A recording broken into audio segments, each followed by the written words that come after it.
बात मुद्दे की में आज हम चर्चा कर रहे हैं कि इफ्तार पर आकर पार्टियां, राजनीतिक पार्टियां सियासत क्यों कर रही हैं, नजरें कहां पर हैं, और अगर वाकई सामाजिक सौहार्द की बात होती है तो कहीं इसके पीछे तस्वीर जो अलग आती है, कहीं इसके पीछे मकसद राजनीतिक तो नहीं होता, सामाजिक सौहार्द का तो सिर्फ एक बहाना होता है। चर्चा को आगे बढ़ाएं इससे पहले ही आपको सुनाते हैं सुदर्शन न्यूज संवाददाता सौरभ तिवारी ने शिवसेना सांसद चंद्रकांत खैरे से खास बातचीत की है। उन्होंने इस मसले पर क्या प्रतिक्रिया दी है, जरा इसको सुन लेते हैं। संसद सत्र से पहले सोनिया ने इफ्तार पार्टी दी है। इसी मुद्दे पर बात करते हैं हमारे साथ शिवसेना के वरिष्ठ नेता एवं सांसद चंद्रकांत खैरे साहब से। खैरे साहब, मानसून सत्र से पहले आप लोग घेरने के लिए सोनिया ने इफ्तार पार्टी दी है, क्या कहेंगे आप? नहीं, मैं ये जानना चाहता हूँ कि सभी लोग इफ्तार पार्टी दे रहे हैं। मुस्लिम बहुल्य संख्या है भी नहीं देश में, हिंदुओं की संख्या ज़्यादा है, लेकिन सब लोग वोट के लालच से सब उनके पास उनको इफ्तार पार्टी देके उनको खुश करना चाहते हैं। भाई ये जितने भी लोग इफ्तार पार्टी में जाते हैं, चाहे नेताओं हो, चाहे अधिकारीगण हो या कुछ भी हो, क्यों नहीं दिवाली स्नेह सम्मेलन करते हैं लोग। दिवाली का भी स्नेह सम्मेलन होना चाहिए ना। अभी ठीक है, सोनिया जी उनके लिए कर रहे होंगे, कोई हमको घेरने की आवश्यकता नहीं है। एनडीए मजबूत है, इसमें कोई सोनिया गांधी 10 साल तो उन्होंने कुछ किया नहीं है, और अभी क्या करने वाले। लालू यादव शामिल नहीं हुए, ममता बनर्जी शामिल नहीं हुए, इसको किस रूप में देख रहे हैं आप? नहीं, अभी लालू जी की राजनीति अलग है, बिहार की राजनीति उनकी अलग है, उनके साथ कोई कांग्रेस नहीं है, नीतीश जी के साथ में है। तो मेरा कहना यही है कि वो लालू जी क्यों जाएंगे उधर। 26 तारीख को एक सरकार के 1 साल पूरे हैं, उसके बाद सरकार के कई नेताओं पर, मुख्यमंत्री पर भी आरोप लग रहे हैं। नहीं, वो चलता, वो आरोप प्रत्यारोप तो चलता रहता राजनीति में, उससे कोई खास नहीं।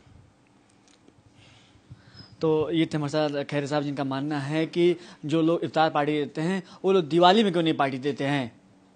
कैमरामैन जीतू के साथ सौरभ तिवारी, सुदर्शन न्यूज, दिल्ली। तो शिवकांत खैरे जी भी यही कह रहे हैं कि इफ्तार पार्टी ही क्यों, तमाम दूसरे त्यौहार हैं उन पर क्यों पार्टियां क्यों नहीं। 3 मेहमान मेरे साथ स्टूडियो में मौजूद हैं और चैतन्य सिंह जी के पास जाना चाहूंगी, कांग्रेस से मेरे साथ जुड़े हुए हैं। चैतन्य जी, एक बात आपने अगर सुनी हो, तमाम लोग ये कह रहे हैं जो आपके विरोधी हैं कि सीधे तौर पर आज जो पार्टी दी गई है सोनिया गांधी की तरफ से, ये यूपीए का शक्ति प्रदर्शन है और एनडीए को कहीं ना कहीं से दिखाने की कोशिश की जा रही है कि भाई 21 तारीख को मानसून सत्र आ रहा है और ये लोग हमारे साथ खड़े हुए हैं। देखिए, I will reiterate my self. Congress is a secular party. मैं अनुरोध करूंगी कि हमारे दर्शक हिंदी हैं। हाँ, कांग्रेस एक सेक्युलर पार्टी है। कांग्रेस पार्टी इस देश के जितने बड़े त्योहार हैं सब मनाती है, चाहे वो नवरात्र हो, दशहरा हो, इफ्तार हो, क्रिसमस हो, सारी त्योहार मनाती है। ये पहली बार नहीं है कि इफ्तार पार्टी का आयोजन किया गया है। इस बात पे राजनीति क्यों की जा रही है, यही बात मुझे समझ में नहीं आ रही। बीजेपी पहली बार कर रही है, मोदी जी पहली बार कर रहे हैं, आरएसएस पहली बार कर रही है नागपुर में। अगर कोई इस बात पे पॉलिटिक्स करने की कोशिश कर रहा है, जो इनका आरएसएस का जो मुस्लिम विंग है, which is popularly known as the Muslim wing, Muslim Rashtriya Manch, वो यूपी में लखनऊ में ईद मिलन का समारोह ऑर्गेनाइज कर रहा है। तो क्या ये पॉलिटिक्स नहीं है? तो इसका सवाल बीजेपी के जो प्रवक्ता यहाँ पे हैं उनसे पूछना चाहिए। नहीं, बहुत अच्छा। नहीं, मैं जवाब देना चाहूंगी। पहली बात तो आप चैतन्य जी बैठे हैं, आरएसएस का फुल फॉर्म आप जानते हो? बिल्कुल, राष्ट्रीय सेवा संघ, Swayamsevak Sangh. I am teaching you what your own नहीं, it is very good। आप हिंदी का प्रयोग करें तो बेहतर होगा। आपकी अपनी मदर ऑर्गेनाइजेशन के बारे में मैं आपको बता रहा हूँ। बहुत अच्छी बात है। राष्ट्र की बात हो रही है ना, आप क्यों बांट रहे हैं? यही कमजोरी है कांग्रेस की, ये हर चीज को बांटना चाहते हैं। आप अगर मैंने आपको पहले भी कहा था, अगर आप इतिहास हर त्योहार को कांग्रेस पार्टी बनाती आई है। 1947 में जब भारतवर्ष, जेडीयू से मेरे साथ अफजल अब्बास साहब फोन लाइन पर जुड़े हुए हैं, उनसे प्रतिक्रिया ले लेते हैं। अफजल अब्बास साहब, बहुत बहुत स्वागत है आपका। और आप जेडीयू से जुड़े हुए हैं, आप सीधे अगर मैं आपसे पूछूं तो ये तमाम जो चीजें हो रही है इफ्तार को लेकर, आपको लग रहा है कि इफ्तार के नाम पर राजनीति हो रही है या वाकई सामाजिक सौहार्द की तस्वीर पेश की जा रही है? देखिए, अब इसको आप पॉलिटिकल एंगल से देखिए तो पॉलिटिकल होगा, लेकिन मैं समझता हूँ कि ये आप किस एंगल से देखते हैं सर? नहीं, मैं अभी आधी बात तो सुनी मैंने आपने। मैं तो क्या, इसको जिस चश्मे से पहन के देखना चाहे देख ले, लेकिन सच्चाई ये है कि इस तरह के प्रोग्राम का आयोजन एक देश की गंगा जमनी तहजीब को बरकरार रखने के लिए किया जाता है। आज आप देखिए, जब हिंदुओं का प्रोग्राम होता है या हिंदुओं का फेस्टिवल होता है, सर देश की एकता की अगर आप बात करेंगे तो आपके नेता तो पहले अपने बिहार के लोगों को ही भूल गए। लालू प्रसाद यादव जी ने आज भी इफ्तार पार्टी रखी थी, उन्हें तो वहां होना चाहिए था, क्यों कांग्रेस की पार्टी में चले आए? क्या सवाल पूछिए। नीतीश कुमार जी, लालू प्रसाद यादव जी ने भी आज इफ्तार पार्टी रखी है। आप कह रहे हैं कि जनता की आप बात कर रहे हैं ना, तो नीतीश कुमार जी को तो बिहार की जनता का ख्याल होना चाहिए था। सामाजिक सौहार्द की तस्वीर वो वहां नहीं पेश कर पाए और दिल्ली चले आए। तब आपने देखा नीतीश कुमार का जो इफ्तार पार्टी था, लालू यादव भी थे, नीतीश कुमार भी थे, कांग्रेस के नेता भी थे। और आपको पता होना चाहिए कि नीतीश कुमार ने खुद आज बाइट दे कहा कि कल आपका प्रोग्राम है, तो कहा कि मैं नहीं जा पाऊंगा, आप जाइए कम से कम वहां अटेंड कीजिए। तो एक तरफ से बिहार में लालू यादव अपने पार्टी की तरफ दे रहे हैं और उससे जेडीयू के सारे नेता वहां पहुंचे।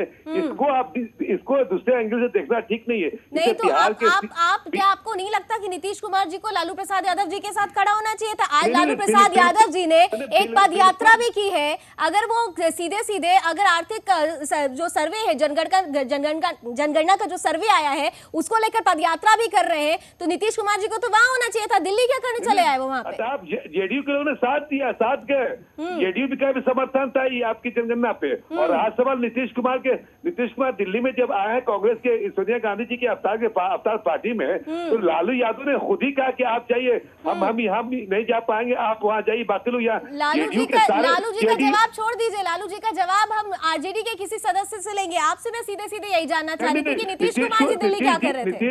हाँ, नीतीश जी का भी बयान आया है कि लालू जी ने खुद ही कहा जाने के लिए कहा। आप देखिए उनका बाइट आया हुआ जाए, लालू यादव ने कहा कि आप दिल्ली अटेंड कीजिए। ठीक है अफजल अब्बास साहब, आपकी इस बात का जवाब देने के लिए मेरे साथ अनिला जी, आपने सुना कि वो क्या कह रहे हैं? आप इस बात से इत्तेफाक रख रहे हैं कि कुछ ऐसा ही हुआ होगा? नहीं, या कुछ राजनीति की तस्वीर भी आपको नजर आ रही है, राजनीतिक रंग लेता हुआ पूरा मसला दिख रहा है आपको? नहीं देखिए, मैंने आपके जब चर्चा शुरू हुई थी तो शुरुआत में मैंने बिल्कुल इस बात को बहुत स्पष्ट कर दिया था कि इस प्रकार की जो रोजा इफ्तार पार्टी जो लोग करते हैं, ठीक है ना, तो कहीं ना कहीं इनका मकसद जो है, अगर इनको वाकई में ये करना है तो जो जरूरतमंद लोग हैं उनका आप रोजा खुलवाओ ना। ये कौन सा आप ये मंच आप एक लेकर आ जा रहे हो? ये सवाल तो आप पर भी बनता है। किस मकसद से इफ्तार कर रहे हैं? जी यहाँ ना जबरदस्ती बीच में बहस मत करिए ना, तो आपकी बात सुन पाएंगे ना मेरी बात सुन पाएंगे। तो सीधी सी बात ये मैं कहना चाहती हूँ कि हाँ, इसका राजनीतिकरण बिल्कुल हो रहा है, कांग्रेस इसकी जननी रही है। और अब जो रोजा इफ्तार हो रहा है, चाहे वो कोई भी पार्टी कर रही हो, भारतीय जनता पार्टी कर रही हो, कांग्रेस, जेडीयू, आरजेडी, आम आदमी पार्टी, तो अब ये चलन है कि इसमें बुलाकर लोगों को, इनवाइट करके लोगों को ये दिखाया जाता है कि ये सब लोग देखो हमारे साथ खड़े हुए हैं। भारतीय जनता पार्टी, अब मैं फिर से बोल देती हूँ, भारतीय जनता पार्टी जो है बिल्कुल एक सेक्युलर पार्टी है। अगर वो इफ्तार कर रही है तो इसमें लोगों की बिल्कुल भुगतियां जो है ऊपर बुधवार को जो तस्वीर आएगी तो हम देखेंगे। मेरे साथ अफजाल साहब जुड़े हुए हैं। अफजाल साहब, आप ये सीधे सीधे आप मुझे इस बात का जवाब दे दीजिए। यहाँ पर अनिला जी कह रही हैं कि वो जो उनकी तरफ से, बीजेपी की तरफ से अगर कोई इफ्तार का आयोजन किया जाता है तो उसमें राजनीतिक रंग नहीं होता, लेकिन जो तमाम दूसरी पार्टियां उनमें कहीं ना कहीं से राजनीति नजर आती है। एक सवाल मैं आपसे जानना चाहूंगी, आपने अभी अभी कहा कि कोई राजनीतिक रंग नहीं था, नीतीश कुमार जी को लालू जी ने समझाया और वो वहां पर रिप्रेजेंट करने पहुंच गए। नीतीश कुमार जी ने भी, जेडीयू की तरफ से भी आयोजन हुआ है इफ्तार पार्टी का। क्या आपने, अगर आप सामाजिक सौहार्द की बात करते हैं, तो आपने विपक्ष के किसी नेता को इनवाइट किया था? वहां तो कोई ऐसी तस्वीर नजर नहीं आई थी। देखिए, जितनी भी अवतार पार्टियां होती हैं उसमें सबको लोग भेजता है। पता नहीं है, चूंकि मैं दिल्ली में हूँ, बिहार की, वहाँ किसको पूछा गया नहीं, इसके बारे में ऑथेंटिक जानकारी नहीं है। लेकिन जहाँ तक मैं समझता हूँ कि जब भी कोई पार्टी होती है, विपक्ष के भी लोग आते हैं, इससे कोई एतराज नहीं होता, आने में कोई एतराज नहीं होना चाहिए। और ये अगर इसको पॉलिटिकल करना होगा तो सब आदमी अपनी दुकान खोल के बैठ जाए, लेकिन इसके पीछे एक ही, बिहार की 14% मुस्लिम वोटर्स पर तो नजर नहीं है साहब। नहीं, वो मुस्लिम वोटर पर नजर हो या ना हो, लेकिन एक मैसेज तो आप देते हैं कि हिंदुस्तान एक सेकुलर कंट्री है, हर मजहब के लोगों का आदर करना चाहिए। ठीक है, मौलाना शर्फी साहब मेरे साथ जुड़े हुए हैं, आपकी बात जरूर सुन रहे होंगे। मौलाना साहब, जेडीयू से अब्बास साहब हमारे साथ जुड़े हुए थे और उन्होंने कहा कि ये एक मैसेज देने की, गुड मैसेज देने की कोशिश होती है। आप क्या इत्तेफाक रख रहे हैं कि वाकई गुड मैसेज दिया जाता है इसके जरिए? देखिए मोहतरमा, ऐसा है कि ये रोजा जो है हमारे, वैसे तो हमारे मुल्क के अंदर जो एक रवादारी है, एक तहजीब चली आ रही है कि रोजा कुशाई हमेशा कराई गई है। और लेकिन सद अफसोस ये है कि इस रोजा कुशाई को जो पॉलिटिकल रंग दिया जाता है, मैं इससे सख्त नाला हूँ। रोजे की डिफिनेशन तो लोग नहीं जानते हैं कि रोजा क्या है, उसके तकद्दुस को पामाल किया जा रहा है। सरासर ये गलत हो रहा है। मैं तो कहता हूं कि इसको इफ्तार पार्टी का नाम देना ये रोजे की तौहीन करना है। उसे दावत इफ्तार क्यों नहीं कहा जाता है? और जब दावत इफ्तार कहा जाए तो उनको बुलाया जाए जो वाकई में रोजे से है, जो उसके मुस्तहक हैं। और रोजा इसलिए रखा जाता है ताकि अमीर और गरीब के इम्तियाजात को, उनके फर्क को खत्म किया जाए और इस मुल्क के अंदर जितनी भी अकवाम रहती हैं, खासकर मुसलमान, वो महसूस कर सके कि हम जिस मुल्क में रहते हैं हमारे बहुत शुक्रिया मौलाना साहब मेरे साथ जुड़ने के लिए, अपनी राय रखने के लिए। और बहुत देर से श्याम गोपाल जी शांत बैठे हुए, माफी चाहती हूँ श्याम गोपाल जी आपके पास देर में आ रही हूँ, लेकिन आपने तमाम लोगों को सुना, अब आपके बारे है। आप मुझे ये बता दीजिए, सब हर जगह ये सवाल उठ रहा है कि भाई इफ्तार ही पार्टी क्यों नहीं दूसरे त्योहार? आपकी पार्टी भी आई है, क्या दूसरे त्योहारों को लेकर क्यों नहीं आम आदमी पार्टी आगे आई? और जहां तक आम आदमी पार्टी की बात है, आपने कहा था, मैंने आप लोगों के मुख्यमंत्री साहब अरविंद केजरीवाल जी का बयान आपने भी सुना, मैंने भी सुना, उन्होंने कहा कि ये आम और वीआईपी की पार्टी नहीं थी, ये आम की बात थी, आम आदमी की बात थी। आम आदमी कहीं नजर नहीं, लेकिन आम आदमी कहीं नहीं दिखाई दे रहा था। निश्चित रूप से आम आदमी थे वहां पर। कहाँ थे आप? जब चुनाव के लिए तैयारी करते हैं तो आप गली मोहल्ले में घूमते हैं, आप ऑटो वालों के साथ मिलते हैं, आप लोगों ने क्यों नहीं इस इफ्तार पार्टी को किसी खास जगह पर, किसी खास वर्ग में, किन्हीं आम आदमी लोगों के साथ मनाया? नहीं, देखिए वहाँ आम और खास सभी लोग थे। और मैं थोड़ा सा हम अपने आप को अलग करके मैं बात की जरा आम के बारे में बताएंगे या मैं खास के बारे में मैं बताना चाह रहा हूँ। भारतीय जनता पार्टी या कांग्रेस, ये लोग जिस प्रकार इफ्तार दावतों का आयोजन कर रहे हैं, आप इससे अलग थे? नहीं, थोड़ा सा ध्यान देने की बात है। क्या कभी इन लोगों ने मुस्लिम समाज के हितों की चिंता की है? क्या भारतीय जनता पार्टी के अनेक नेता आप उपराष्ट्रपति हामिद अंसारी साहब, आप पाकिस्तान के उच्चायुक्त अब्दुल बासित साहब, आप दिल्ली के पुलिस कमिश्नर बीएस बस्सी साहब, आप पूर्व मुख्यमंत्री शीला दीक्षित जी को बुलाकर, आप उपराज्यपाल नजीब जंग जी को बुलाकर आम आदमी की बात कर रहे हैं, उनके हितों की बात कर रहे हैं। कहाँ है आम आदमी? मैं आपको कुछ दूसरी बात बताना चाह रहा हूँ। जो भारतीय जनता पार्टी आज मुस्लिम समाज को बार बार बुला के दावतों का आयोजन कर रही है इफ्तार का, क्या यही लोग, इनके बड़े बड़े नेता, चाहे साध्वी हो, चाहे साधु हो, योगी आदित्यनाथ हो, या बड़े बड़े नेता जिस प्रकार जहरीले बाणों की वर्षा करते हैं, हिंदू मुस्लिम के बीच एक गहरी खाई पैदा करने की कोशिश कर रहे हैं, और आज साल में एक बारी आप दावत का आयोजन करके उनको आपने तो खाई नहीं भरी ना, आप उनकी बात क्या करते हैं? हम तो आपसे यही पूछ रहे हैं, क्या आदमी को क्यों नहीं बुलाया आपने? सुन लीजिए, जिस प्रकार ये लोग हिंदू मुसलमानों के बीच गहरी खाई पैदा कर रहे हैं और आए दिनों दंगे हो रहे हैं, इनका तो इतिहास दंगों का है, चाहे गुजरात ले लो, चाहे मंदिर मस्जिद का मसला ले लो, और आज ये सिर्फ वोटों के लिए दावतों का आयोजन कर रहे हैं। उसी प्रकार कांग्रेस भी जिस दावतों का आयोजन करती चली आ रही है, क्या कभी मुस्लिम समाज के हितों के लिए उन्होंने काम किया? ढोंगी पार्टी को ये आयोजन किया? हमारा आयोजन, हम तो एक पहली बात तो राजनीति में बहुत नए नए हम लोग, ठीक है, कोई हमारा पुराना इतिहास नहीं है, बहुत छोटा सा इतिहास है। उस संक्षिप्त इतिहास के अंदर पहली बार हमने जो आयोजन किया है उसमें सभी धर्म के लोगों को बुलाया गया है, आम आदमी खास आदमी को बुलाया गया है, शासन प्रशासन को बुलाया गया है। सुन लीजिए, हमारे किसी नेता ने आज तक कोई ऐसा टिप्पणी टीका नहीं की है जो धर्म के हिसाब से लोगों को बांटती हो, कोई दंगे करवाए। हम लोग सबको साथ लेकर के चलने वाले लोग हैं। चैतन्य जी, कमेंट चाहूंगे आपका। आम आदमी पार्टी ने जो बातें कही है, आम आदमी पार्टी ने जो भारतीय जनता पार्टी के तरफ जो बात की वो बिल्कुल सही कही है। भारतीय जनता पार्टी अभी आपकी प्रवक्ता ने हमको कहा कि Bharatiya Janata party secular party है। अगर आपकी पार्टी सेक्युलर है तो आप बीजेपी की बात मत कीजिए। उन्होंने मैं वहां भी आ रहा हूं, मैं अपनी बात भी कर रहा हूं, मैं अपनी बात रख चुका हूं, मैं बीजेपी की बात कर रहा हूं, फिर मैं आम आदमी की बात भी करूंगा। नहीं, उन्होंने आपके लिए भी कहा है, आम आदमी पार्टी ने। देखिए, आम आदमी पार्टी एक ढोंगी पार्टी है। आम आदमी पार्टी ढोंगी पार्टी है। इनका नहीं, आपने बिल्कुल सही कहा। मुसलमानों की आज जो दशा हुई है वो कांग्रेस की वजह से हुई है। दशा हुई है। अगर बिल्कुल, अगर वो आज वो एजुकेशन में पिछड़े हुए हैं तो आप लोगों की वजह से हैं। अगर स्वास्थ्य में पिछड़े हुए हैं तो आप लोगों की वजह से हैं। और आप बोल रहे हैं भारतीय जनता पार्टी के लिए मैं सेक्युलर कह रही हूँ। हाँ, मैं सेक्युलर इसलिए कह रही हूँ क्योंकि भारतीय जनता पार्टी जो है वो किसी भी धर्म, जाति, पंथ का इस्तेमाल नहीं करती है अपनी राजनीति के लिए। तभी आपके लीडर कहते हैं रामजादे, तभी आपके लीडर धर्म वापसी की बात करते हैं। आप लोग को बहुत अखरता है कि भारतीय जनता पार्टी जो है किसी भी धर्म को बिल्कुल अलग से कोई ऐसा महत्व नहीं देती है, क्योंकि इस भारतवर्ष में रहना है, इस हिंदुस्तान में रहना है, तो यहाँ के नागरिक बनकर रहो, यहाँ पे नागरिक बनकर रहो, यहाँ पे कोई धर्म के व्यापारी बन के मत रहो। धर्म के व्यापारी तो आप बने हुए हैं, धर्म के व्यापारी तो भारतीय जनता पार्टी बनी हुई है। आप कह रहे हैं यहाँ पे धर्म को बेचा है, आप लोगों ने धर्म को बेचा है, धर्म को बेचा है इस्तेमाल के लिए। चैतन्य जी, यहाँ पर कांग्रेस जो है ना कटघरे में खड़ी हुई है। कांग्रेस कटघरे में नहीं खड़ी हुई है, भारतीय जनता पार्टी कटघरे में खड़ी हुई है। आज तक तो आपने वोटों के लिए आप इफ्तार पार्टी का आयोजन कर रहे हैं, वोटों के लिए। और जिस प्रकार से उन्होंने मुसलमानों का शोषण किया, कोई शोषण नहीं हुआ है। अगर किसी ने शोषण किया है वो भारतीय जनता पार्टी है। सिर्फ वोटों के लिए भारतीय जनता पार्टी इफ्तार पार्टी पॉलिटिक्स कर रही है। आपने आज तक क्यों नहीं ऑर्गेनाइज करी? धर्म की राजनीति नहीं करती है। आपके लीडर विवादित बयान देते हैं तो उनके खिलाफ कोई क्यों नहीं लिया जाता? भारी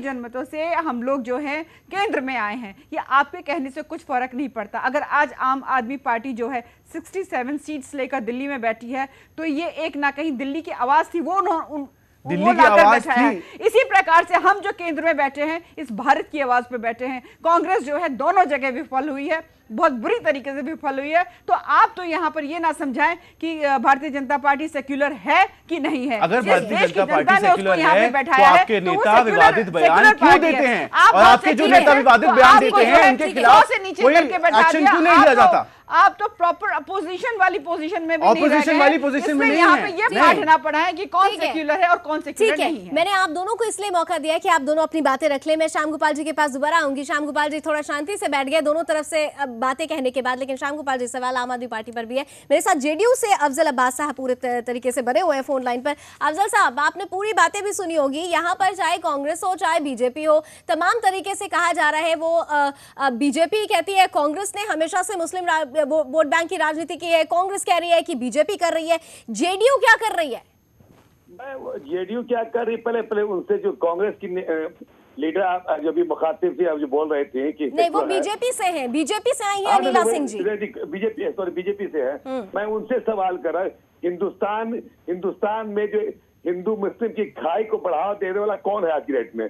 अब बाबरी मस्जिद किसने तोड़ा? गुजरात में दंगा किसने हुआ? मुजफ्फरनगर में दंगा हुआ, उस वक्त रोल आपको क्या था? आपके नेता कहते हैं जो केंद्र मंत्री हैं हिंदुस्तान, मोदी को वोट नहीं दे तो पाकिस्तान चले जाओ। तो इस तरह की बातें करने वाले लोग देश को तोड़ते हैं, देश को छोड़ते हैं। ये हिंदुस्तान की गंगा जमी तहजीब को बरकरार रखने की ये मिसाल है या कि तोड़ने की मिसाल है? इनसे आप पूछिए तो नहीं अफजल साहब आपने ये मेरे से सवाल किया है, बहुत दुरुस्त सवाल किया है और मैं यहाँ आपको जवाब भी देना चाहूंगी कि सबसे पहली बात ये है कि भारतीय जनता पार्टी के ऊपर जो आप ये सवाल उठा रहे हो या मैं कहूँगी प्रश्न चिन्ह उठा रहे हो या दोष दे रहे हो कि हम लोग जो हैं एक प्रकार से हिंदू और मुसलमान इनके बीच में खाई पैदा कर रहे हैं।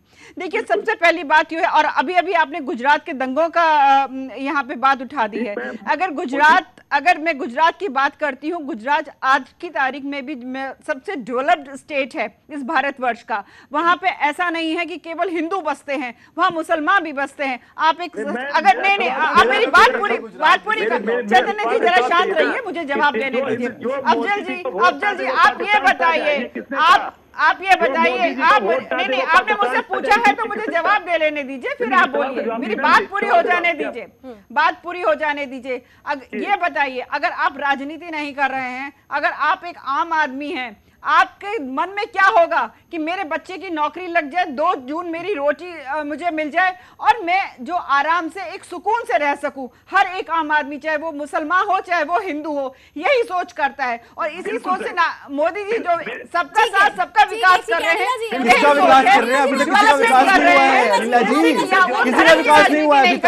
धर्म की राजनीति जो कर रहे हैं, धर्म की राजनीति मोदी जी कर रहे हैं। 20% जो वोट बैंक है उसमें अनिला जी एक मिनट, आपके सवाल का जवाब मैं दे दूं कि महाराष्ट्र में एक मुसलमान लड़का को इससे नौकरी नहीं दी जाती कि वो मुसलमान है। वो अफजल साहब अगर इस तरीके की बातें, अफजल साहब अगर इस तरीके की बातें उठेंगी तो सवाल ये भी उठता है कि आपने 7.5 साल तक बीजेपी के साथ बिहार में सरकार चलाई है। आज आप भले ही सवाल खड़े कर रहे हैं बीजेपी पर, आपने गुजरात दंगों की बात कर दी, आपने गोधरा कांड की बात कर दी, आपके मुख्यमंत्री खुद उस वक्त केंद्र में मिनिस्टर थे। अगर इतना ही होता तो वो उस वक्त रिजाइन कर चुके होते। राजनीति आप लोग भी करते हैं, इस बात से आप इंकार नहीं कर कर सकते। बहुत बहुत शुक्रिया मेरे साथ फोन लाइन पर बने रहने के लिए। और बिल्कुल आप सही कह रही हैं, लेकिन देश का प्रधानमंत्री अटल बिहारी वाजपेयी जो अभी आज है बाहयात है, और राज धर्म पालन करने के लिए किसको कहा था? नीतीश कुमार को कहा था कि मोदी जी को कहा था? राजधर्म तो चुनावों में मिल गया है और रुके रहिए, अभी आपका जब चुनाव होगा विधायकी का तो उसमें भी देख लीजिएगा कि बिहार में चलिए, राजधर्म की बात सब कोई करते हैं, लेकिन राजधर्म निभाता कौन है? कोई बड़ी बात नहीं है। अफजल साहब बहुत बहुत शुक्रिया मेरे साथ फोन लाइन पर बने रहने के लिए, बहुत बहुत शुक्रिया अपनी राय रखने के लिए। राजधर्म का मुद्दा आपने उठा दिया है। राजधर्म, धर्म से जोड़ देते हैं आप राज को, राजनीति करते हैं, नीति को राज से जोड़ देते हैं, लेकिन ना तो नीति समझ में आती है, ना ही वाकई ही राज को लेकर धर्म समझ में आता है। मैं चैतन्य जी के पास जाना चाहूंगी। चैतन्य जी को आज मौका नहीं मिल पा रहा है। चैतन्य जी, सीधे सीधे मुझे ये बता दीजिए, आप तब से लगातार सवाल कर रहे हैं बीजेपी पर कि आपने पहली बार नहीं किया, हम लगातार करते रहे हैं, ये होता रहा है, वो होता रहा है, लेकिन ये सवाल, इस सवाल का जवाब मैंने आपसे शुरू में पूछा था और फिर पूछ रही हूँ। लालू प्रसाद यादव जी को आपने पहले इनवाइट क्यों नहीं किया? क्यों उनकी तरफ से ये प्रतिक्रिया आती है कि हम अपनी, उनकी तरफ से प्रतिक्रिया आई है, आरजेडी की तरफ से पहली प्रतिक्रिया आई है जब बातें उठने लगी कि कांग्रेस ने उनको इनवाइट नहीं किया, तो उन्होंने कहा कि भाई हम ऑलरेडी यहाँ पे इफ्तार का आयोजन कर चुके थे इसलिए नहीं जा रहे हैं, या उनकी पद यात्रा थी। लेकिन कहीं ना कहीं से एक सवाल उठना लाजमी है, कहीं ऐसा तो नहीं, आपको पता है कि आरजेडी तो इस बार शून्य है और मानसून सत्र आना है, आप उन लोगों को बुला रहे हैं जो आपके साथ खड़े होंगे, आप अपनी शक्ति प्रदर्शन कर रहे हैं इस इफ्तार के जरिए? नहीं, कोई शक्ति प्रदर्शन नहीं हो रहा है, ऐसा कुछ नहीं है। It is may be just a misunderstanding, एक मिसअंडरस्टैंडिंग है कि उनको इनवाइट मिला या ना मिला। इसके ऊपर इतना बड़ा इसका इशू बनाना मुनासिब नहीं है कि इस पे राजनीति हो रही है। Invite is misunderstanding। मैं फिर आपसे सवाल खड़ी कर दूंगी, बुलाइए, आपने क्यों नहीं बुलाया आम आदमी पार्टी के किसी भी मेंबर को? आपने क्यों नहीं मुख्यमंत्री को इनवाइट किया? उन्होंने तो पूर्व मुख्यमंत्री को इनवाइट किया था, उस वक्त भी आप जवाब नहीं दे पाए थे। देखिए, आम आदमी पार्टी किसको बुलाना है, किसको नहीं बुलाना, एक लिस्ट है, एक लोग हैं जो आते हैं, सालों सालों से आते हैं, तो वो आते रहे हैं, वो आते रहेंगे। चैतन्य जी, इसका जवाब आप नहीं दे पाएंगे। मैं आपकी बिल्कुल अच्छा, आप पोजीशन समझ रही हूँ कि आप नहीं जवाब दे पाएंगे कि आम आदमी पार्टी आपने कौन सा जवाब दे दिया अपने सवालों का? ठीक है, हमने आपसे सवाल किया, आपने कौन सा जवाब दे दिया? आपने अभी कहा एक लिस्ट तैयार होती है, किसको बुलाना है, किसको नहीं बुलाना है, ये सब हाईकमान लिस्ट। मैंने ये नहीं कहा लिस्ट तैयार होती है, मैंने ये कहा कि सालों साल से लोगों को बुलाया जाता है। सालों साल से जिनको बुलाया जाता है, तो इस बार क्यों नहीं बुलाया गया? लालू प्रसाद यादव जी सालों साल से आपकी पार्टी में जा रहे थे, इस बार क्यों नहीं है लालू प्रसाद यादव जी? वो तस्वीरें भी सामने आई हुई हैं। एक ही बिल्कुल मिसअंडरस्टैंडिंग है कि लालू प्रसाद जी को नहीं बुलाया गया। It is just a misunderstanding. ऐसी इसके ऊपर कोई इशू क्रिएट करना का कोई मुनासिब नहीं है। मैं फिर से अपनी बात बोलूंगा, कोई मुनासिब नहीं है इस पे इशू क्रिएट करना। ठीक है, तो आपका ये कहना है कि आपकी तरफ से कोई ऐसी राजनीति नहीं की जा रही, लेकिन आपने जवाब नहीं दिया। और बहुत दुख भरी बात है कि आज ये डिबेट भी हो रही है कि इस पे पॉलिटिक्स की जा रही है। पॉलिटिक्स नहीं कर रहे हैं हम। आपने तो बुला लिया शीला दीक्षित जी को, उन्होंने नहीं बुलाया किसी को भी आम आदमी पार्टी से। जाकी रही भावना जैसी, प्रभु मूरत देखी तिन तैसी। तो ये तो अपनी आत्मा की आवाज है। हम सच्चे मन से सर्वधर्म के रास्ते पर चलने वाले लोग हैं, समाज के हर हिस्से को साथ लेके चलते हैं। कांग्रेस का तो इतिहास ये रहा है, एक तरफ से दो और दूसरी तरफ से छीन लो।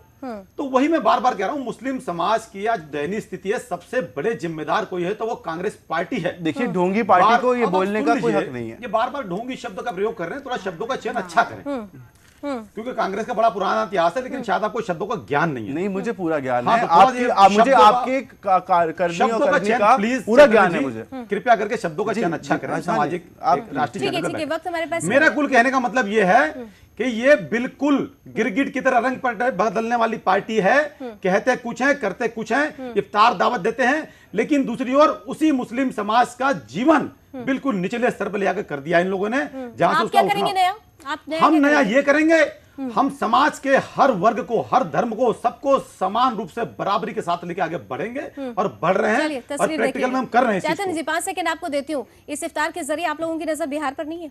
नहीं, बिल्कुल नहीं। ये तो बहुत आपका कहना ये बिल्कुल गलत है कि इफ्तार के जरिए की कोई पॉलिटिक्स की कोशिश की जा रही है। ये बिल्कुल गलत बात है ना। आप अगर जो आपका कहना है कि मॉनसून सत्र को ध्यान में रखते हुए एक और बात बता देती हूँ। 2 साल पहले तक आपके साथ यूनाइटेड प्रोग्रेसिव अलायंस में ऑल इंडिया मजलिसे मुस्लिमीन AIMM के लोग जो मेंबर थे वो जुड़े हुए थे। 2 साल, हाँ, 2 साल के अंदर तक आपने उनको इनवाइट नहीं किया था, इस बार इनवाइट किया। साथ ही साथ असम में कांग्रेस की गठबंधन सहयोगी AIUDF को भी आपने पिछले 2 साल से इनवाइट नहीं किया था, इस बार इनवाइट किया। यानी नजर आपकी सीधे सीधे राजनीति करने पर है, इस बात से आप इनकार नहीं कर सकते। 5 सेकंड अनिला जी, क्या ये होना आपका चाहिए? कहना बिल्कुल गलत है कि लास्ट सेकंड राजनीति अनिला के जी, लिए लास्ट है। आपने बात सही कही और ऐसी ऑर्गेनाइजेशंस के साथ ही कांग्रेस जुड़ी रही है और उन लोगों ने किस प्रकार की भाषाओं का प्रयोग किया है, बीजेपी ने क्या कांग्रेस करेगी? कांग्रेस को बीजेपी जवाब ने देना क्या पड़ेगा। करेगी? और दूसरी कांग्रेस बात जुड़ी में रही है आप organization शांत रहिए, आपको आप समय दिया था ना, शांत रहिए। अब आप नहीं, मेरे या पास तो बात करने राजनीति मुझे से चर्चा को बोलवा लीजिए, आप समेटना मेरे है, से final बीजेपी ने comment क्या भी करेगी? बोल ये रहे हैं। और दूसरी बात जाते जाते मैं ये केवल कहना चाहूंगी कि अरविंद केजरीवाल जी ने कहा वीआईपी और आम आदमी सारे पब्लिक रिप्रेजेंटेटिव्स होते हैं यहाँ ठीक है, पर, ठीक है। जनप्रतिनिधि हैं, कोई वीआईपी नहीं है। ठीक VIP है, कल्चर हर यहाँ समाप्त कोई होना चाहिए। जनप्रतिनिधि बन करके जनता की बात कर रहा है, लेकिन तस्वीरों में कहीं पर भी वो जनता नजर नहीं आती है। सीधे सीधे अगर देखा जाए तो ये आयोजनों के जरिए, इन आयोजनों के जरिए राजनेता, राजनीतिक पार्टियां राजनीतिक रोटियां सेकती हैं और जनता इसी तरीके से मूक दर्शक बने हुए लोकतंत्र की इस तस्वीर को देखती रहती है। बहुत बहुत शुक्रिया आप सभी मेहमानों का मेरे साथ जुड़ने के लिए। आज बात मुद्दे के में बस इतना ही, फिर हाजिर होंगे एक नए मुद्दे के साथ। तब तक के लिए जय।